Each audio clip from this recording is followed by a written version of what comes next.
Good morning. Welcome into the last sermon of the year. Welcome into God's house this Sunday morning. Welcome to Longmeadow Church of the Brethren for the sermon titled On My Shoulder. And our scripture lesson comes from John chapter 5, verses 1 through 8. And while you're looking that up, I was out lunch this week with a very good friend of mine who travels the United States on business. And we were sitting there and he said, "Paul, let me tell you, I saw something I never thought I'd see." And I said, "What's that?" And he said, "Well, I was way down south, way in the deep south."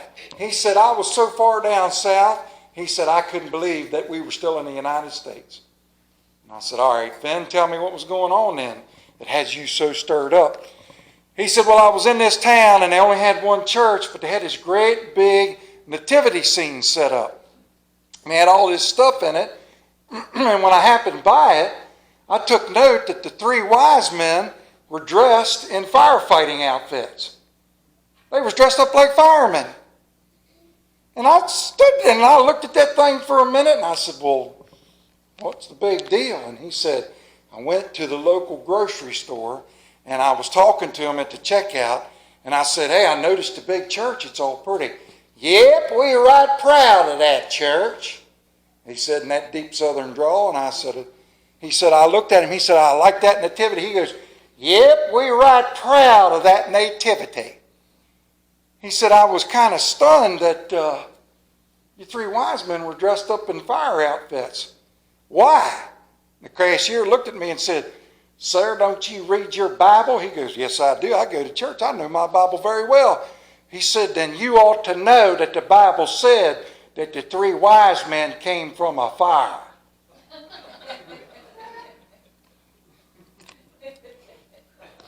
Finishing our wise men theme, because tonight we ride. John chapter 5, verse 1.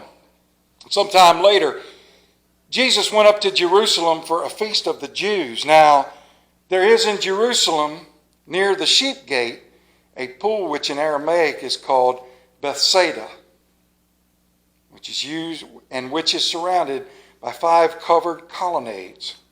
Here a great number of disabled people used to lie, the blind, the lame, and the paralyzed. One who was there had been invalid for 38 years. And he saw Jesus lying there and learned that he had been in this. And when Jesus saw him lying there and learned that he had been in this condition for a long time, he asked him, "Do you want to get well?" "Sir," the invalid replied, "I have no one to help me into the pool when the water is stirred. While I am trying to get in, someone else goes down ahead of me."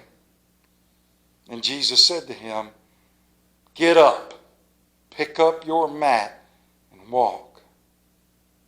Pick up your mat and walk. May God add his blessings to this passage as we seek him out in prayer. Would you please pray with me?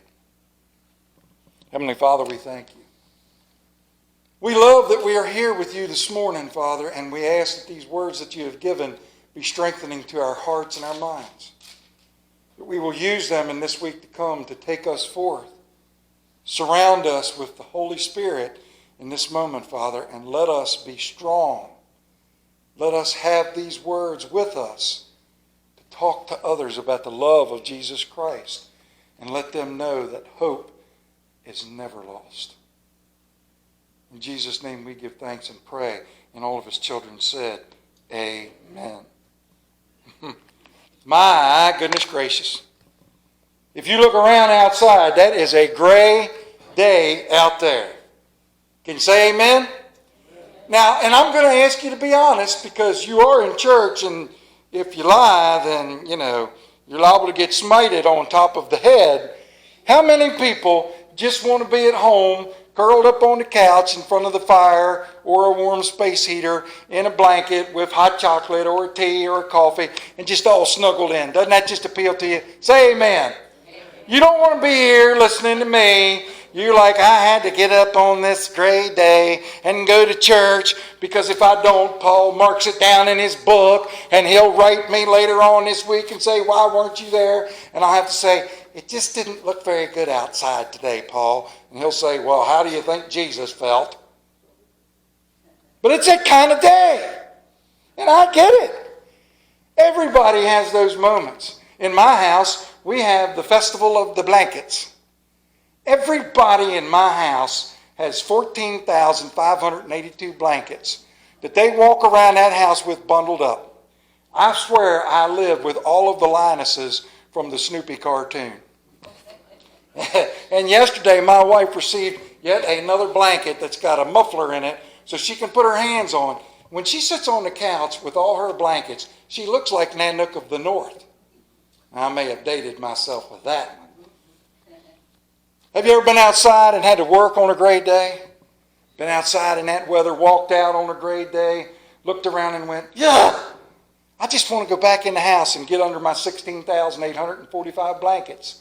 And I want to turn on my space heater and get all warm and snuggly, or my fireplace. Or if you're at my house on Christmas morning, we don't have a space heater and we don't have a fireplace. So we turn on one of them videos on the television that makes it look like we have a fireplace. And I walk up to the television every year because my family has learned to put up with it. And I stand in front of the television and I go, ooh, man, it feels so good. And they all say the same thing. Would you please sit down and be quiet? My family loves me. It's miserable outside. It's cold. But then there's that moment when the sun peeks out for a moment. Just that brief moment. And you warm up and suddenly everything feels fresh and new. We were sitting here this morning and I was contemplating this sermon. And maybe you all saw my head whip around for a moment. But in the throes of everything, as gray as it is outside those windows outside there, the sun peeked out for a moment just a little bit ago and lit up everything and made me feel warm. And you know how it makes you feel. You feel warm and lifted. You feel new. You feel comforted.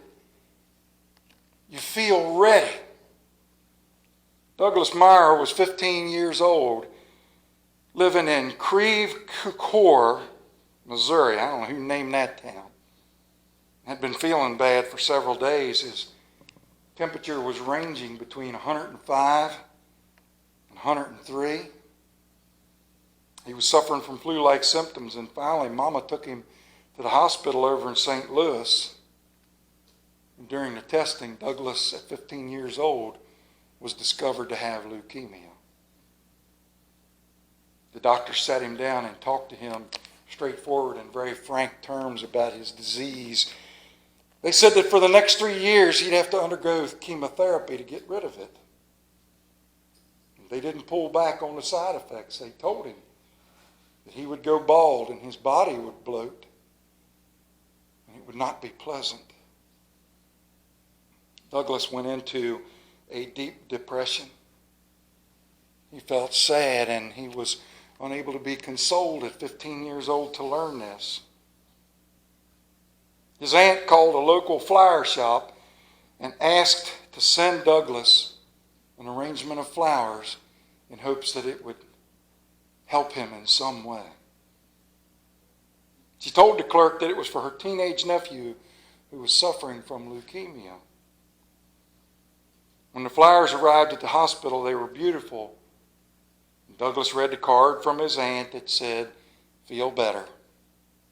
And as he was contemplating the beauty of those flowers, he noticed another card stuck down inside of them. Nobody had seen it.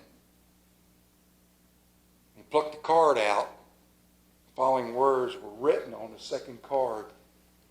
It said, "Douglas, I took your order. I am the main flower arranger over here at Brick's Florist. I had leukemia when I was 7 years old. I'm 22 years old now. I will pray for you. Good luck.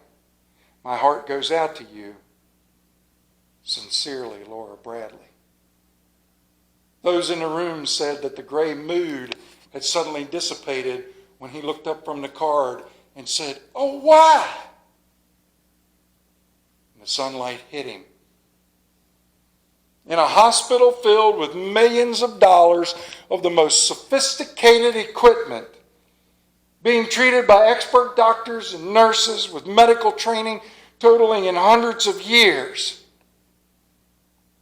A sales clerk making $170 a week, taking a moment to write down, being willing to put her heart out, lifted Douglas from that gray day to a warm feeling, to feeling the sunshine, to feeling the love, to feeling that lifting now placed on his shoulders. He said, if it was somebody had warmly touched him on my shoulder. Amen. I started into this whole sermon unsure and unsteady, asking, please point out the exact right scripture. Now, I ask that quite often, and it comes pretty quickly. But this time I had to search and dig and search, and I kept asking until finally I tripped across this sermon, this scripture, looking for something else. The lame man that was made healed by the pool. And how did I know? About 4 or 5 days ago, I was watching some excerpts from some web page or something somewhere that puts out these feel-good encouragement things. And sometimes I watch them and I go, blech.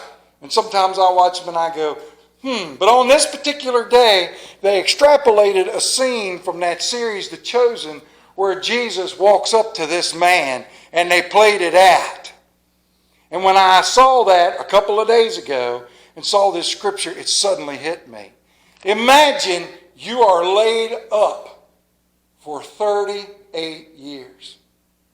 The Bible doesn't say how old he is. The Bible doesn't say he was laid up from day one. The Bible says he had suffered from it for 38 years. Now, how many people in here have ever mashed a finger? Say amen. And how long have you suffered with it? What, 5, 6 days? Can you imagine having a mashed finger for 38 years? Can you imagine that feeling? Can you imagine the lostness? Can you imagine the hopelessness? And here he was laid by that pool where every day the angel would come down, stir it up, and the first person in the pool received the benefit. I'll set that scene for you. People laying around it, coughing, sneezing, hurt, sick, lame. But the Bible makes it extremely clear that this man could not get to the pool. He couldn't get close enough to it. Those that were around there were able to get in before him. And so every day he lays and watches as people get healed and walk away. That's a great day. That's a dreary feeling. That's a feeling of lostness. That's a feeling of hopelessness. He's lying there in pain. He's lying there unable to move. And Jesus saw him lying there. And the Bible says in verse 6, and when Jesus saw him lying there and learned that he had been in this condition for a long time, Jesus comes out with his disciples. Jesus is there for the moment. So much love and so much compassion as he walks into this place of hurt and pain and looks around and finds this man. His disciples see him focused on it. Teacher, he has been here forever. Jesus goes over to him and says, do you want to be well? Now imagine the response at that moment. The Bible makes it that the man said, of course I do. But how am I supposed to get well? Every day when that angel comes down, or whenever that spirit comes down, whatever it is that comes down and touches that water, I can't get there. Why would you ask me this? What, are you going to stand here today and drag me over there? Who are you?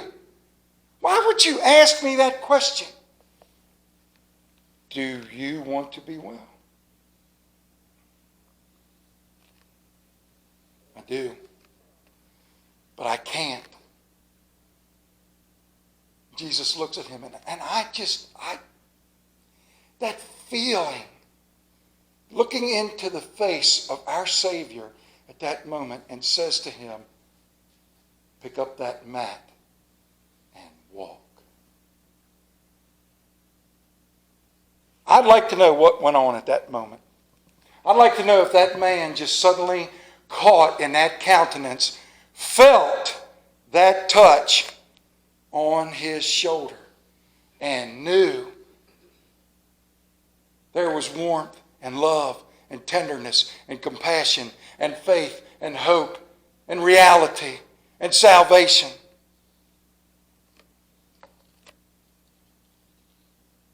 Once the man was cured, and he picked up his mat and walked.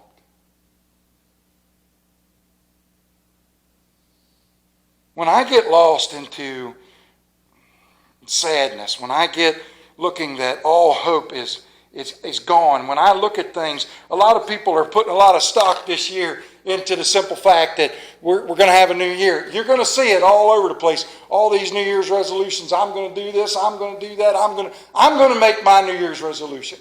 Okay, you ready? And it ain't a grand and glorious thing. And I would ask that you would take it along with you.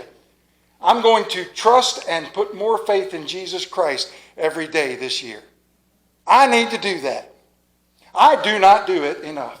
When those gray skies get after me, I need to be reminded when the sunlight pokes through, that warmth on my shoulder is Him telling me, I have you.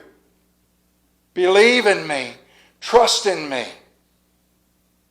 And don't just do it because it's a brand new year. Do it every day because I'm here. I love you. Bob Greene wrote that story back in 1987 about young Douglas Marr.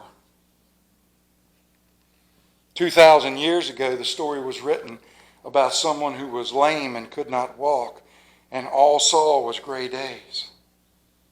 And then in the moment, hope was restored. When I've done so many New Year's Eve sermons, and I've done so many New Year's Day sermons, but I don't want to do that this year. I want to, on this day, remind you that now and every day we have hope, we have salvation, we have faith, we have love, we have warmth, we have care, we have Jesus Christ who was born and died for our sins, who we believe in, who restores us daily by His hand on my shoulder. Now, I'm sure, and Greg Kiefer, and I'm saying that out loud, Greg, because you did it this morning. I am positive, and he proved it, that every single one of you that picked up the bulletin this morning and looked down at that sermon title, all of you did the exact same thing, didn't you? Sunshine on my shoulder makes me happy. Say amen, because you did. And you know why? Because I was listening to that song this week and it suddenly popped into my head. Hey! John Denver was describing how he wrote Sunshine on My Shoulders. He said, I was up in Minnesota in late winter. Now, as far as I know, Minnesota does not have spring or summer. It's just cold and miserable all the time. And I have friends up there who, after they see this, will call me up and say, would you stop saying that stuff? But he described himself as being up there in late winter, early spring. He said it was a gray day. It was cold outside. The wind was blowing, and it was slushy. It was too cold to go outside and have fun. It was miserable. He said, I was sitting there looking through the windows, and I was ready for that warmth of that touch of spring. You just want to get outdoors again. You're just waiting for that sun to shine. And you remember how sometimes just the sun itself can make you feel good. Now, he said S-U-N, but I'm telling you, just sometimes the sun, S-O-N, and his touch on my shoulder can make me feel good. He said, and in that very melancholy frame of mind, I wrote Sunshine on My Shoulders. Now the song which he put on the B-side of some 45 record, and for those of you that are young that may be watching this, 45s are made of wax and they play on a special machine. And if you don't know about it, ask your parents. But he put it on the B-side of a record that he thought was going to be popular. And suddenly somebody played it, and it was reported that, quote, a soft, tender ballad receives treatment to the task, and the pretty lyrics come shining through as a result and lift your spirits in the grayest days, in the most moment when you lost hope. A good remedy for relaxation in these troubled times. That was written in 1974. Of course, we know the song went to number 1. Everybody that knows that song, the minute I put those words down, you've walked around, sunshine on my shoulders makes me happy. Sunshine on my shoulders makes me cry.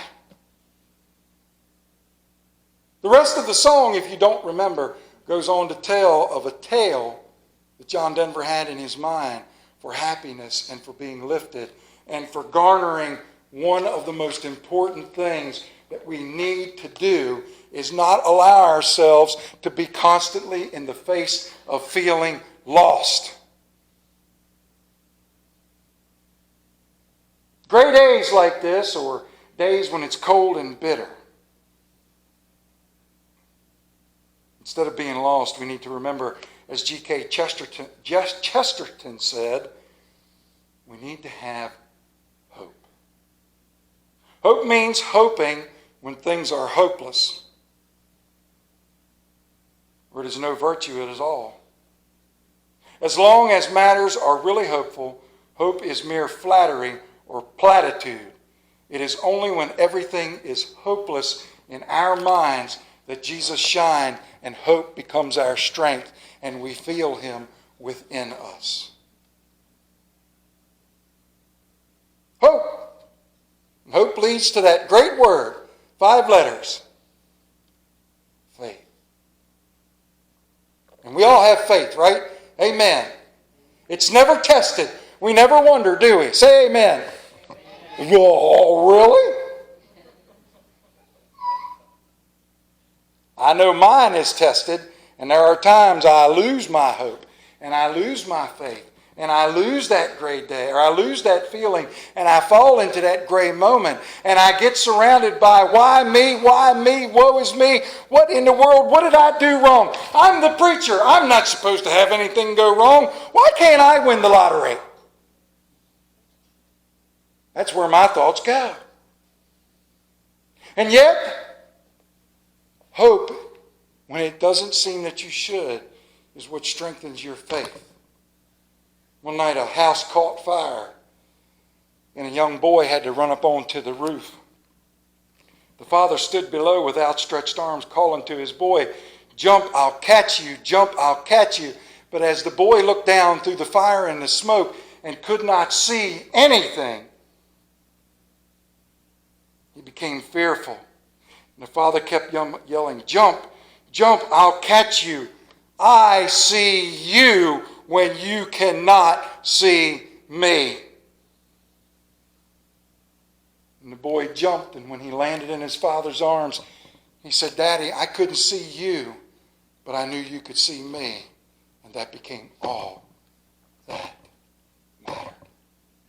Brothers and sisters, even in our darkness, even in those gray days, even when we feel that hope is gone, even when our faith is being tested, even when we wonder why,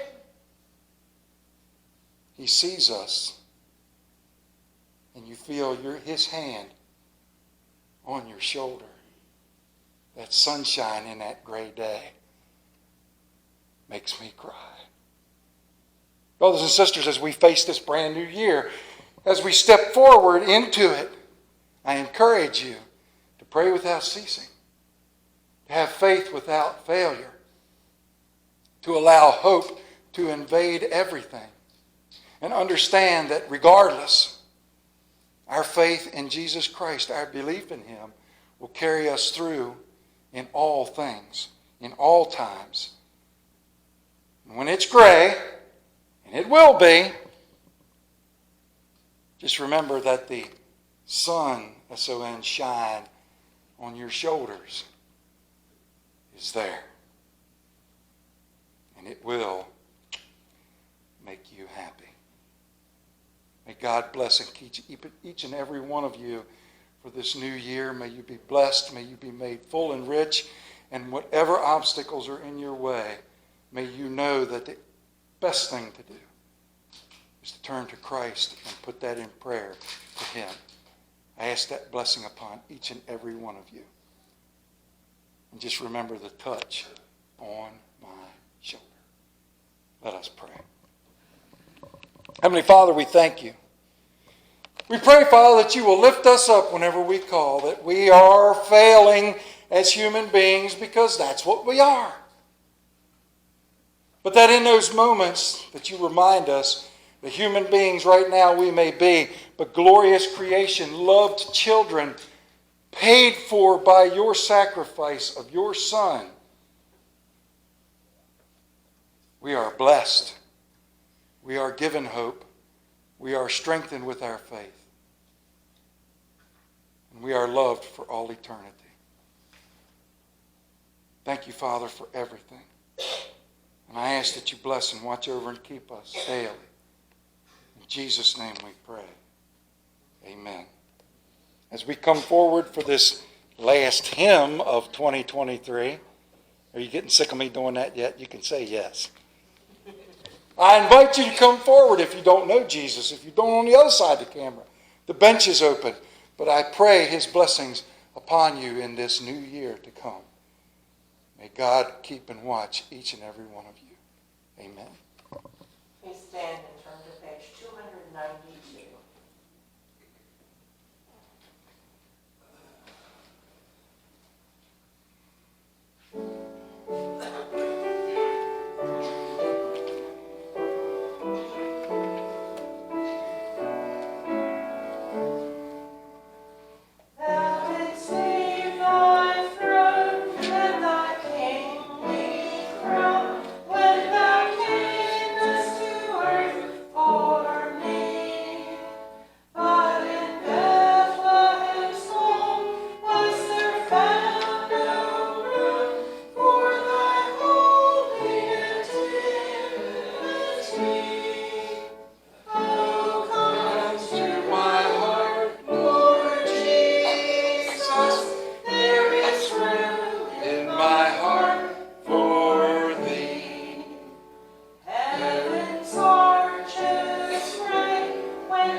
like to leave you with this thought as we close.